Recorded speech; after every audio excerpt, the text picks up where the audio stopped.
Et Museveni l'avait dit à la délégation des ministres des Affaires étrangères de SADC que le Congo a besoin d'un dirigeant faible. Kabila est trop fort. On lui dit faites ceci, il refuse. Et qu'est-ce qu'on nous disait de faire? De donner à Museveni, à ses frères, des concessions. Parce qu'il s'y trouvait déjà. Je ne sais pas s'il coopérait avec les autres, le Mobutistes avant. Ils avaient des concessions. On leur disait maintenant, allez régulariser votre situation au ministère des Mines. Pour eux, c'était là des insultes. Ils avaient droit d'avoir des concessions au Congo. On a dit, messieurs, c'est pas possible. Droit de frauder les cafés, le bois, la papaye, l'or. Et comme on ne pouvait accepter que ces choses se fassent autrement que par le canal légal établi, c'était une source de mésentente.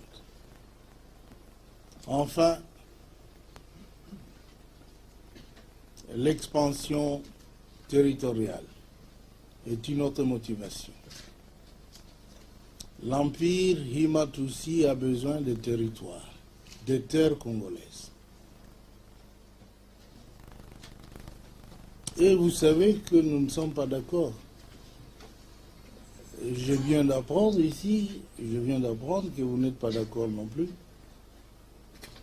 Alors, cette guerre qu'on nous impose est une guerre injuste. Nous devons la dénoncer. Nous sommes venus la dénoncer parce qu'il y avait une duplicité dans l'attitude de beaucoup de pays de la communauté internationale. Vous savez, même si le progrès est déjà fait pour reconnaître que nous sommes victimes d'une agression, mais cette attitude est tellement molle et n'est pas énergique.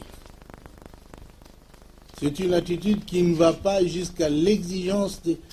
Parce que vous avez reconnu, ils l'ont fait eux-mêmes, que vous êtes sur le territoire congolais et personne ne vous y a invité.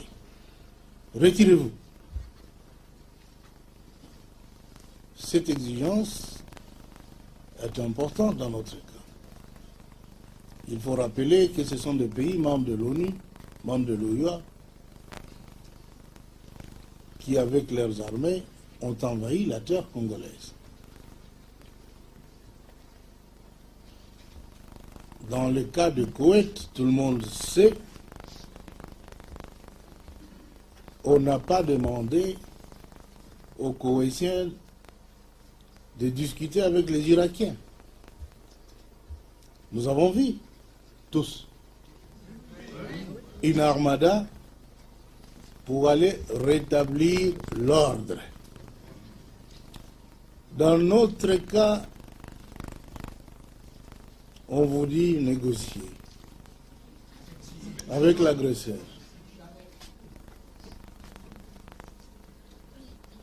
Tous les exemples qu'on a donnés, dire à une victime de quoi, dans le croc de crocodile, de négocier avec le crocodile qui veut le dépiécer, ce n'est quand même pas de l'indulgence de la communauté internationale.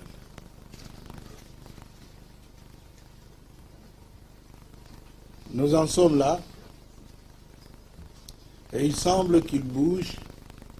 Ils ont identifié les agresseurs, mais nous avons fait plus d'efforts encore pour qu'ils fassent la différence qualitative entre agresseurs et ceux qu'ils prétendent être des rebelles. Et pour les rebelles, ils nous disent ce sont des problèmes internes qui ont enfanté les rebelles. Et nous disons qu'il y a dans notre pays des partis d'opposition que nous avons hérités, bien entendu. Et ces partis d'opposition n'ont pas adhéré à la violence pour renverser le gouvernement légitime établi. Ces partis sont plus crédibles que le ramassis des autres qui ont été amalgamés dans un groupe, je ne sais pas, ou plusieurs groupes, dont on dit qu'ils ont la légitimité, le peuple les aime, c'est nous qui les empêchons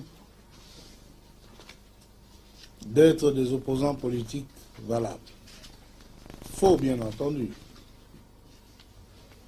Donc nous voulons que cette différence entre les soi-disant rebelles et les envahisseurs soit tout aussi très claire ici, pour qu'il n'y ait plus de position ambiguë de ceux qui doivent décider du destin de notre pays.